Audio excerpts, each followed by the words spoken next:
نحمده ونصلي على رسوله الكريم. أما بعد، أعوذ بالله من الشيطان الرجيم. بسم الله الرحمن الرحيم. وألزمهم كلمة التقوى وكانوا أحق بها وأهلها. سورہ فتح کی آیت ہے. دوسرا واقعہ وہ ہے جو حضرت فضیل بن عیاض سے مروی ہے کہ اپنے ایک شاگرد کے پاس پہنچے جس کا انتقال ہو رہا تھا. کل اس سے پہلے والا سنایا تھا.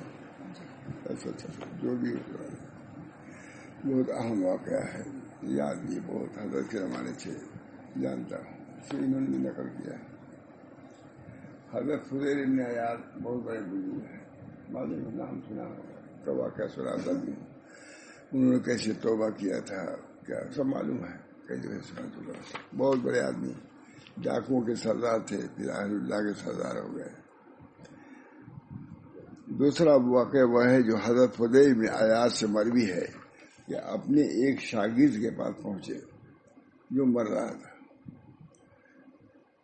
آپ اس کے سر کے پاس بیٹھ گئے اور سورہ یاسین پڑھنے لگے. شیخ اپنے شاگرد کی، تو اس نے کہا سورہ یاسین پڑھنی بند کر دیں.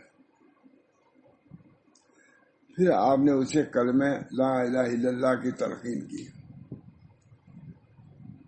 مگر اس نے کہا میں یہ کلمہ نہیں پڑھوں گا، میں یہ کلمہ نہیں پڑھوں.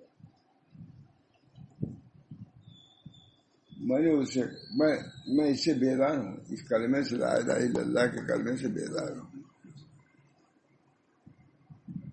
اور اسی کلمات پر اس کی موت ہو گئی، بے ایمانی پر. حضرت فضیل بن عیاض کو اپنے شاگرد کے برے خاتمے کا سخت صدمہ ہوا. ظاہر بات ہے، حضرت فضیل بن عیاض کو اپنے شاگرد کے برے خاتمے کا سخت صدمہ ہوا اور 40 روز تک اپنے گھر سے باہر نہ نکلے. کیا ہو گیا میرے شاگرد کو اتنا؟ یہ بھی ہے، شاید اس میں بھی ہو. وہ چاہتے تھے کہ اسی کو جانشین بنانا ہے. یہ بھی خیال تھا، بڑا آدمی خیال تھا کہ اس کو جانشین بنائیں گے، لیکن کیا ہوا.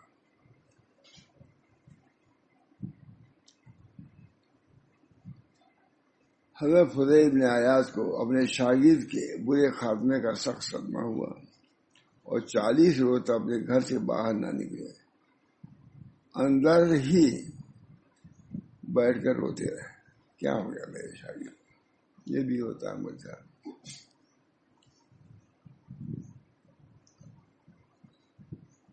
40 دن کے بعد خواب میں دیکھا اس شاگرد کو فرشتے دوزخ میں کھسیٹ کے لے جائے ہیں.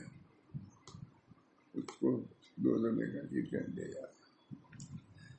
آپ نے اس سے دریافت کیا ہے کس وجہ سے اللہ نے تیری معرفت چھین لی. خواب میں شاگرد سے کہا کیا بات ہوئی؟ تمہاری معرفت جو ملی تھی، اللہ کی معرفت، کیا بات ہے، کیوں تم سے چھین لی گئی؟ حالانکہ تم میرے صاحب علم اور لائق ترین تلامذہ میں سے تھا. کیا گیا؟ حالانکہ تو میرے صاحب علم اور لائق ترین تلامذہ شاگردوں میں سے تھا. دوسرے نے جواب دیا 3 عیوب کی وجہ سے، باوجود آپ کی خدمت میں رہنے کے 3 عیب میرے اندر تھے.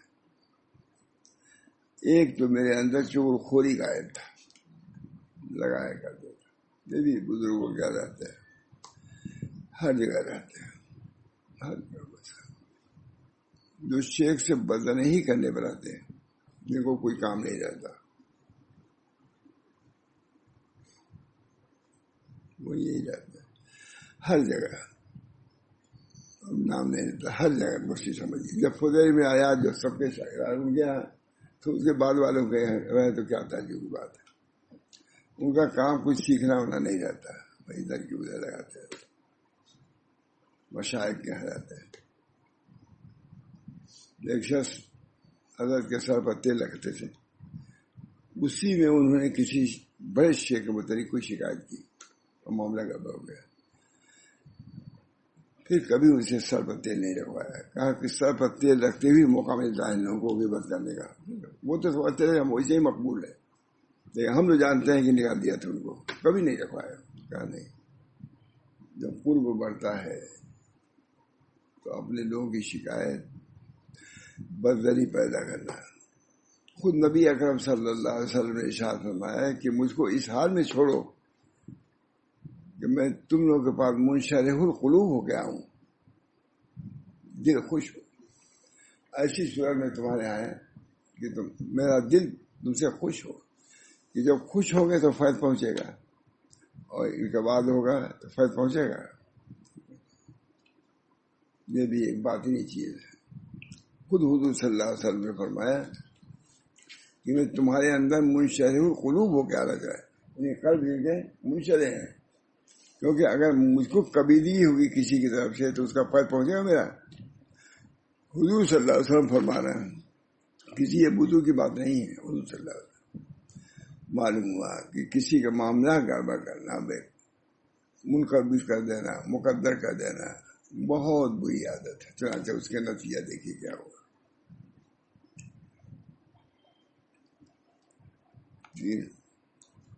اپنے ساتھیوں کہتے ہیں ایک تو میرے اندر چور خوری کی عادت تھی، میں اپنے ساتھیوں کو کچھ بتاتا تھا اور آپ کو اس کے خلاف. شیخ کو کہہ رہے ہیں کہ میں آپ سے کچھ کہتا تھا اور ساتھیوں سے کچھ کہتا تھا. دوسرا عیب یہ تھا کہ میں اپنے ساتھیوں سے حسد کرتا تھا. خراب مل گئی کبھی کسی کو. حسد بہت بڑی بیماری ہے. حسد وہ بیماری ہے کہ نیکیوں کو اس طرح کھا جاتی ہے جیسے آگ لکڑی کو کھا جاتی ہے. اس کا بیان ضروری ہے کہ نہیں بچا؟ بالکل تم کچھ کر رہے ہو، حسد ہے تو رہے گا تب تو نہیں تم کماؤ، چور لگے ہوئے پیچھے تو ہوگا کچھ نہیں ہوگا. گھر میں ایک پیسہ نہیں رہے گا. کتنی تم کما کے لے آؤ، راستے میں چور لگے ہوئے ہیں نہیں جا پاتا، گھر میں لگے ہوئے ہیں. بعد میں تالا لگا ہوا چوری ہو جاتی ہے. ہم لوگ ایسے لوگ بھی آتے ہیں، ابھی سمجھتے ہیں کہ تالا لگا ہوا چوری کیسے ہوئے، جین لے جاتا ہے. ارے تمہارے گھر میں کچھ بنوایا ہوگا، وہی تو نکلتا ہے اسے. کوئی خادم ہے کوئی نہیں. معلوم ہوا کہ آمدنی کی حفاظت آمدنی سے زیادہ اہم ہے. یہ ہمارے حضرت کی بات. آمدنی کی حفاظت آمدنی جو کچھ ہے. کبھی حضرت کا چارانہ غائب ہو جاتا تھا تو ایسا تلاش کرتے جیسے کتنی بڑی غائب ہوئی ہو. کہتے تھے کہ میں چارانہ کی حفاظت نہیں کروں گا، کر سکتا ہوں تو دوسری چیز کیا حفاظت کروں گا. چارانہ کی قدر ضائع مجھ سے کیسے ہو گیا، چارانہ کیسے ضائع ہوا. جاتے تھے رکشے سے، آپ لوگ معلوم سارے آپ لوگ کیا سوئی لائن جاتے تھے رکشے سے. بعد میں 2 مرتبہ جاتے تھے پڑھنے کے لیے، ٹہلنے کے لیے نہیں، اترتے بھی نہیں تھے. لیکن وہ منزل پڑھنی رہتی تھی تو چلے جاتے تھے. جاتے صاحب بجائے سب سے خاص ہے ان کے ساتھ چلے جاتے تھے. اور رمضان میں تو بہت 2 مرتبہ اس وجہ سے مشہور تھا. کئی ختم کرتے تھے. یعنی صبح فری بات کبھی سوتے نہیں تھے. وہ تھوڑا سا ہم لوگوں کو بھی عادت ہے. بس چلے جاتے تھے. بعد میں 1 مرتبہ بجا سیلان 2 مرتبہ جاتے تھے، پڑھتے رہتے تھے. اگر کوئی رومال گر گیا چلتے جاتے تو پھر واپس ہوتے تھے. چلے بھائی، ہر ایک 4 آنے زیادہ کوئی رومال نہیں جاتا تھا، بلکہ 3 آنا کر لیے. اس زمانے میں بڑا رومال بھی ایسا رومال تھا ہم نے کبھی دیکھا بھی نہیں لوگوں کے پاس، جبکہ انہیں کی وجہ سے یہ سب ہم لوگوں کو بات ہے. یہ سب جو ہے انہیں کی وجہ سے ہے، لیکن ان کو ہم نے کبھی نہیں دیکھا. وہی وہ پوچھنے کے لیے چھوڑا سا تھا. لیکن وہ 4 آنے کا رومال جو غائب ہو جاتا تھا، چھوٹ جاتا تھا، تو پھر جاتے تھے. کرایہ لگتا تھا. کہتے جو ایک رومال کی حفاظت نہیں کر سکے اپنے دین کی کیسے حفاظت کرے گا. اب نظریہ تھا حفاظت جب دین کی دنیا کی کرو گے تبھی دین کی بھی کر سکتے ہو. اب الجلول رہو گے، دنیا کے سلسلے میں بھی لاپرواہ رہو گے تو آخرت کے سلسلے میں بھی لاپرواہ رہو گے. کیونکہ لولا النبوات لبطل المعاش والمال. انبیاء نے معاش کو بھی سکھایا جیسے معاد کو سکھایا ہے. نہیں عمدہ بات ہے. میں بیان کیا تھا نا, معلوم ہے علی گڑھ میں بیان کیا تھا, لولا نبوات لبطل المعاش والمال. اگر نبوتیں نہ ہوتی تو معاش و مال سب باطل ہو جاتی. نبوتوں نے آ کر کے حل چلایا ہے, تجارت کیا ہے, صنعت اختیار کیا ہے, حرفت اختیار کیا ہے, طب اختیار کیا ہے. حضرت ادریس تمام انبیاء نے بیل چلائے ہیں, ہل چلائے ہیں, وہاں سے ہی چلی. نبوت ہی سے یہ چیز بھی آئی. لولا النبوات لبطل المعاش والمال. اگر نبوتیں نہ ہوتی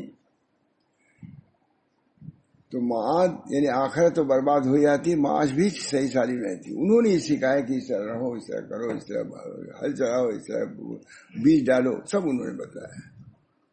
لکھا ہے کہ حضرت ادریس علیہ السلام سے جاتے تھے جنگل سے, جڑی بوٹیاں کہتی تھیں کہ میں فلاں مرض کی دوا مجھ کو لے لوں. معلوم ہے وہ بھی نبوت سے میری ہے جڑی. یہ جو تحقیق نہیں کر چکے, تحقیق شدہ ہے وہ. اب مزید تحقیق دوسری بات, یہ تجربات ہے. علم تو انبیاء کا ہے, اور یہ بقیہ جتنے بڑھاتی ہے سب تجربات ہے. علم حقیقی تو انبیاء کے پاس ہے. ہم کو ایک ڈاکٹر کہتا تھا بہت عمدہ, کہتا مولانا بیج کوئی نہیں کھاتا ہے, پھر عرب کھاتے ہیں, کیونکہ ان کے اندر نبوتیں آئی ہیں, اس وجہ بیج کی قدر وہ جانتے ہیں. ہم لوگ کبھی کبھی بیج کھاتے ہیں, کہتے ہیں ایک بیج میں اتنی قوت ہے. ایک بجے رات میں بیان کر رہا تھا, بہت زبردست, میں بھی تھا, ہم لوگ تھے. کہا ایک بیج میں تار برابر قوت ہے کہ جھاڑ جھنکھاڑ کے لے کے چلتا ہو. ایک بیج, ایک ہی بیج ہے, اور بڑے انداز سے وہ کیا تھا. بولنے میں تھے جو بہت ماہر ہو, سب ہم نے متحیہ. اس نے کہا, ہم نے کہا کہ کوئی ٹانک ہوگا استعمال کر سکتا. ٹانک ایلوپیتھی میں ٹانک ہے ہی نہیں ہے. تو وہ کہا جانے ٹانک میں کہا ٹانک یہ ہے کہ آپ بادام سے بولے لے کر کے پسوا کے رکھ لیجیے. تو رکھا کہ نہیں, دکھا دو, دیکھا جلدی دیکھا, یہ بچا ہوا کھلا دو بھائی. ہم کہاں کھاتے ہیں, کھانے وانے کی فرصت نہیں. لیکن بہرحال بہت قوت ہو جاتی ہے. اسے کہا اس سے باقی کوئی تاریخ نہیں ہے. کہا میں بھی اس کو پسوا کے رکھتا ہوں, بہت بڑا ڈاکٹر رہا ہے, اور آتا ہوں یوں لیا, کھا لیا, دیکھ رہا ہے اسے, یہ رکھا, کھا لیا. اس سے باقی کوئی تاریخ نہیں ہے. ابھی بادام آپ چھیلیں گے, گھیسیں گے, تب تھوڑا سا ملے گا. ابھی پیسا پسا ہے, ایک چمچہ میں پورا بادام بھی ہے, وہ جیسے 5-6 چیزیں سب موجود ہیں اس کے اندر. اب سب کو کرو گے ابھی ختم ہو جائے گا. اتر کے جائے گا, سنگانا رہتا سنگا دیتا میں. بہت مشکل ہے. یہ ہے مجھے بیج. اللہ تعالی ہم سب لوگوں کو نبوتوں سے مناسبت پیدا فرمایا. اب تک ہم نے نبوتوں کو نہیں, نبوات لولا نبوات لبطل المعاش والمال. میں نے کہا علی گڑھ کو کہ اس کی بنیاد بھی معاش سے متعلق ہے. علی گڑھ کے بارے میں کہا اس کی بنیاد بھی معاش ہی سے متعلق ہے. اس بنا پر اس کو نبوات سے جب تک جوڑا نہیں جائے گا فلاح نہیں ملے گی. نبوات سے نبی تعلیمات سے جوڑو. لولا النبوات لبطل المعاش والمال. اگر نبوتیں نہ ہوتی تو معاش و مال باطل ہو جاتے. اللہ تعالی ہم سب لوگوں کو اپنے دین کی قدر کرنے کی توفیق دے. انبیاء کی تعلیم موجود ہے. ہمارے لڑکے کہتے ہیں, ایک جگہ ہم لوگ گئے تو دیکھا تمام یہود صاحب پڑھے جو ریسرچ کرنے والے ہیں, ان سے کسی دوسرے نے کہا, سب بیٹھے قرآن شریف لے کر کے. تو کہا بھائی تم قرآن شریف پڑھے؟ کہا کو حکم ہے. کہا اس میں تم کو ملتا ہے کچھ؟ کہا بہت ملتا ہے, اسی سے ہم ریسرچ کرتے ہیں. نہیں, سائنسی چیزیں بہت سی کتاب اللہ سے ملتی ہیں. ہم لوگ کیا معلوم, کوئی معلوم ہے سیدھے سے ترجمہ کرنے ریسرچ کر رہے ہیں. وہ لوگ اس سے قرآن سے فائدہ اٹھائے, خدا کا کلام ہے. لولا النبوات لبطل المعاش والمال. عمدہ جملہ ہے نہیں مجھے. اگر نبوتیں نہ ہوتی تو معاش و مال سب باطل ہو جاتے. آج اس رشتے کو قطع کیا ہم نے. پریشانیاں آ گئی، بھارے عالم پر آ گئی. روس نے منقطع کیا نہیں یہ سب کچھ نہیں، یہ بڑا چیز ہے. امریکہ نے کیا کیا؟ کسی کے چل نہیں رہا ہے، نہ کمیونزم نہ سوشلزم نہ کچھ نہیں، سب میں ہزار قسم کے نقائص پیدا ہو رہے ہیں. شریعت مقدسہ نے جو اصول بنائے ہیں الحمدللہ اس کے مطابق اگر ہم چلیں گے تو انشاءاللہ معاش میں بھی بعد میں مجبور ہو جاتے ہیں اپنے بینک کے اصولوں سے. بہرحال فرماتے ہیں سال میں ایک دفعہ. اور تیسری چیز کیا ہے، مجھے ایک بیماری تھی، میں نے اس بیماری کا حکیم سے علاج پوچھا تو اس نے کہا سال میں ایک دفعہ ایک گلاس شراب پی لیا کرو، 3 قطرے تھی آپ کے خدمت میں رہتے ہوئے، تب صحت یاب ہوگا، ورنہ یہ بیماری تجھے نہیں چھوڑے گی. خیر تو ہر سال میں ایک گلاس شراب بھی پیتا تھا، غیبت کرتا تھا، حسد کرتا تھا اور شراب پیتا تھا. اس کی وجہ سے ایمان سے محروم کر دیا گیا. میں اللہ تعالی ہمیں اپنی ناراضگی سے بچائے جس کے ہم متحمل نہیں ہیں. میں نے لکھا فائدہ اللہ تعالیٰ اپنی ناراضگی سے اور ناراضگی کے ان اعمال سے بچائے جس میں ہم سب مبتلا بھی ہو جاتے ہیں. معلوم ہوا کہ بڑے سے بڑے بزرگ پر یہ میں نے فائدہ لکھا ہے. معلوم ہوا کہ بڑے سے بڑے بزرگ کے پاس رہنے کے باوجود جب تک آدمی اپنی اصلاح نہیں کرتا تو اس کا خمیازہ بھوگنا ہی پڑتا ہے. کسی آپ ڈاکٹر کہہ رہے ہیں، حکیم رہے ہیں اسپتال میں، اس کے مطابق عمل کریں گے تب تو فائدہ ہوگا. وہاں بھی ہوتا ہی بد احتیاطی سے بیماریاں ہو جاتی ہیں، وہاں بھی ہوتی ہیں. آپ جہاں کسی بزرگ کی خدمت میں بھی آپ رہیں تو وہ اسپتال ہے باطنی، اگر اس کے مطابق رہیں گے تو فائدہ ہوگا، نہ ہو سکتا ہے کہ اور زیادہ. ایک آدمی تھا بہت بڑے بزرگ کے پاس رہتا تھا، ان کے وفات کے بعد نماز بھی چھوڑ دیا اسے. کسی نے کہا بھائی تم اتنے بڑے بزرگ کی خدمت میں رہے نماز تو نہیں پڑھتے. کہا کبھی بھی اپنی اصلاح کے لیے رہی نہیں ایک دن بھی. اور اس کو مطلب معلوم ہے اس کو ماشاء اللہ صاحب کو بھی معاملہ گڑبڑ کرنا چاہتا تھا. وہی آدمی جو نماز نہیں پڑھتا. شیخ تو یہ کہ اتنا بابو کا کام ہو ہی رہا، وہی کا ہے بھائی. حقیقت شاہ صاحب کا کام یہ ہے، ان سے تو یہ کام ہے. اور وہ نماز بھی چھوڑ دیا اسے. ادھر ادھر لگانا ان لوگوں کا کام رہتا ہے. شیخ سے بندن کرنا ہر جگہ ہوتا ہے، گھروں میں بھی ہوتا ہے، مدرسوں میں بھی ہوتا ہے، خانقاہوں میں بھی ہوتا ہے. اس سے بڑی یہ خانقاہی کی بات کر رہا ہوں. خانقاہ میں بھی جب نفس کی اصلاح کے لیے جائیں گے تبھی اصلاح ہوگی. تمہارا ارادہ بھی نہیں ہے، اصلاح کرنے کا ارادہ بھی نہیں تو کیسے اصلاح ہوگی؟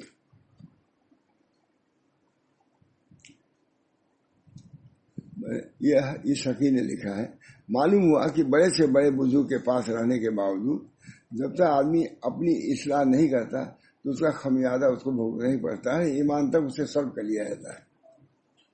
جیسا کہ خصال بد کی بنا پر حضرت فضیل بن عیاض جیسے بزرگ کے شاگرد خاص کا یہ حال ہوا کہ ایمان ہی سے ہاتھ دھونا پڑا.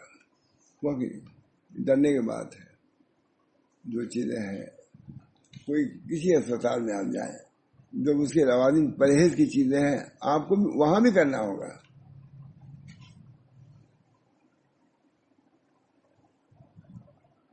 اب اس کے مناسب ایک اور واقعہ سنا تھا. اب پھر 2 آدمی کا اور سنو. ایک تو حضرت عبداللہ بن مبارک ہے کہ جب آپ کا آخر وقت آیا تو نظر آسمان کی طرف اٹھائی اور ہنسے اور زبان سے کہا لمثل هذا فليعمل العاملون. عبداللہ بن مبارک کا نام سنا ہوگا، بہت بڑے بزرگ تھے، امام صاحب کے شاگرد تھے یا استاد تھے، بڑے آدمی. الحمدللہ ایک دفعہ کہا انہوں نے ٹھیک آئی یا رحمۃ اللہ، کہا تو لوگ ڈر گئے کیا ہو گیا. اتنا لوگوں نے ان کی عظمت اتنا دلوں میں تھی، مگر ان کا اس حصہ ہے. آپ کا آخر وقت آیا تو نظر آسمان کی طرف اٹھائی اور ہنسے اور زبان سے کہا لمثل هذا فليعمل العاملون. عمل کرنے والوں کو ایسے ہی کرنے چاہیے. اور وہ سار کر گیا. دیکھا میرا معاملہ ٹھیک ہے. وہاں تو کہا یہ کہہ دیا فلیعمل لمثل ھذا فلیعمل العاملون، اسی کے مثل عمل کرنے والوں کو عمل کرنا چاہیے. اصلاح، تربیت، نماز، روزہ، ذکر و شغل، یہی عمل تو کرتے رہیں گے. اور کیا یہی سب کرتے تھے.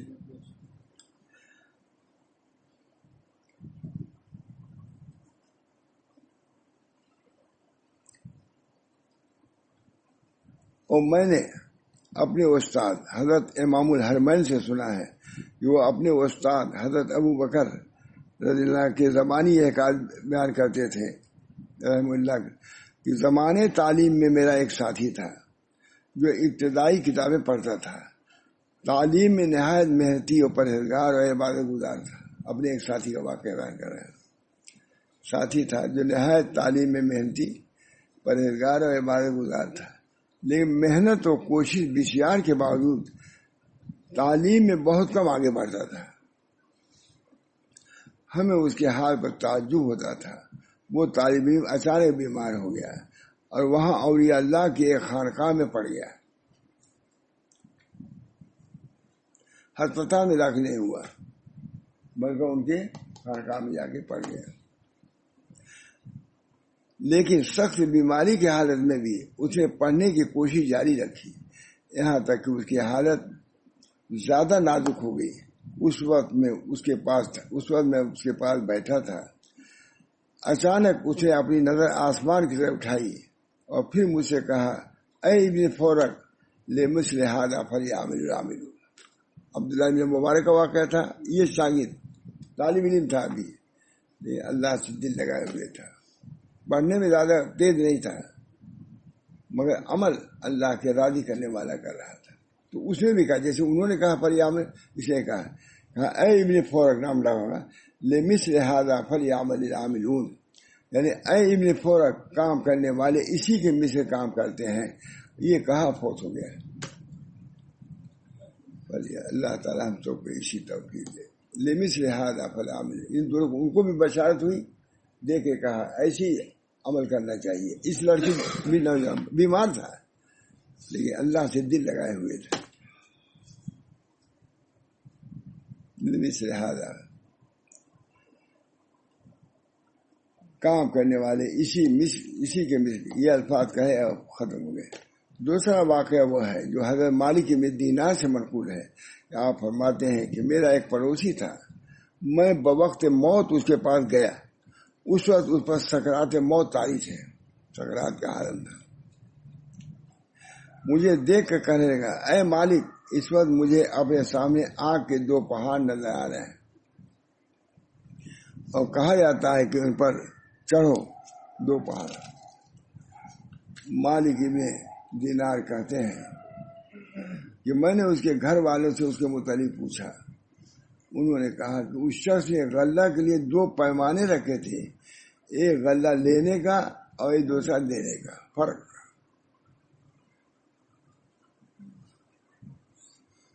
میں نے وہ دونوں پیمانے منگوائے اور ایک دوسرے پر مار کر توڑ دیے.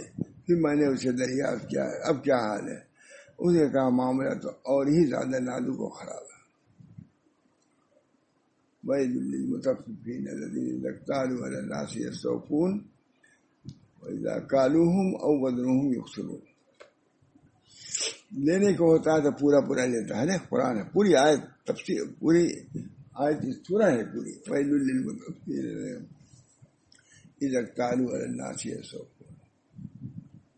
جب لینا ہوتا ہے تو پورا لیتا ہے اور دینے کو ہوتا ہے تو آدھا دیتا ہے، پورا نہیں دیتا. لکھا ہے کہ یہ آیت جب نازل ہوئی تو مدینے کے لوگ زیادہ اس میں مبتلا تھے. مدینے کے لوگ اس میں مبتلا تھے، لیکن جب یہ آیت نازل ہوئی تو بہت زیادہ محتاط وہ لوگ گئے. اب بھی محتاط میں مشہور ہے. آپ کپڑا لے جائیے 1 میٹر زیادہ لے جاؤ. انہوں نے اپنی اصلاح کیا مدینے والوں نے. لکھا انہی کے بارے میں نازل ہوئی ہے. وَيْلٌ لِّلْمُطَفِّفِينَ الَّذِينَ إِذَا اكْتَالُوا عَلَى النَّاسِ يَسْتَوْفُونَ وَإِذَا كَالُوهُمْ أَوْ وَزْنُوهُمْ يُخْسِرُونَ. یہ بھی بہت بڑی چیز ہے. یہ ہر جگہ ملتا ہے. آپ کہیں مہمان بنے، کہیں خوب اچھی طرح ہماری خاطر تواری کری ہے، وہی آدمی آپ کے یہاں آئے تو آپ اس کو پوچھیں بھی نہیں، ہٹا کہ نہیں؟ ایسے لوگ بھی ہیں فلاں جگہ مہمان، یہ بھی اس میں داخل ہے، یہ بھی داخل ہے۔ علم سے صحیح نفع حاصل کرنا، وزن کا معاملہ اسی لیے آیا بھی آخر میں، اور ایک دوسرے مار رہے تھے۔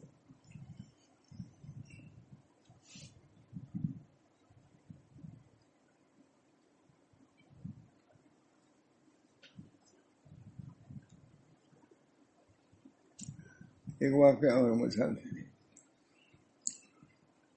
اس باب میں بھی دو آدمیوں کا قصہ خاص طور سے یاد رکھنے کے لائق ہے۔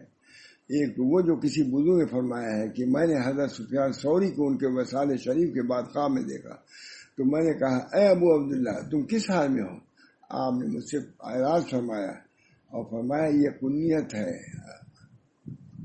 اے ابو عبداللہ نہ کہو، خالی سفیان کو۔ پھر میں نے کہا اے سفیان کس حال میں ہو؟